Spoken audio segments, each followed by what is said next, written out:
This is Condor Attack for the Atari 2600, also known as Vulture Attack, both of which are extremely rare and highly collectible game cartridges.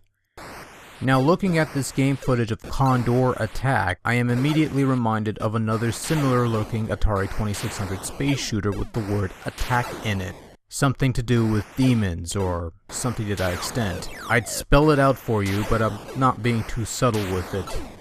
And also, I don't want to sully the good name of a quality video game by mentioning it on a review of a game that is less than the sum of its parts. Yeah, Condor Attack is of a questionable quality, shall we say? The way this game works, theoretically, is this. You control a tank of some kind and you have a pair of condors flying above you and shooting down at you. In the distance, you have two rows of smaller condors in the distance. Now, if you kill one condor, it'll explode for a bit before another takes its place. Of course, if you strike at one of the smaller condors, you'll knock one off formation. Or rather, you'll hit one small bird and another decides to take a hike.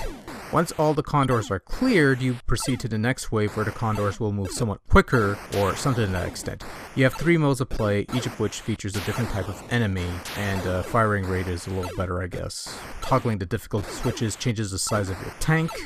You don't have proper laser projectiles as a weapon. Instead, you have this weird staggering laser that sort of stutters and slithers its way to the top. Your enemies, your condors, have the same thing that they shoot at you. As per the case with most old shooters on these old consoles, you can only fire one shot at a time, only able to shoot again once the pre-existing laser goes bye-bye. However, for whatever inexplicably confounded reason that escapes me, you cannot fire while your enemy target that you just hit is exploding on screen. However, in some cases, if you destroy a target, its exploding remains will still get a few parting shots out at you, and the other enemy will freeze in place while the explosion takes place. Sometimes it'll disappear out of place for a while, sometimes the screen sort of jitters, sometimes it'll momentarily blank out. All the time, it'll give me a headache.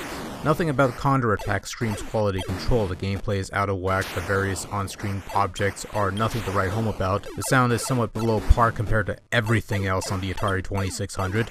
Hell, even tin cans and string can produce better quality sound effects than this tripe. To swipe a line from that Atari Leaf fellow, there's a reason why some games are rare, and that's because they're of poor quality. And that one line fits ever so eloquently with Condor Attack. A game that offers nothing but utter disappointment.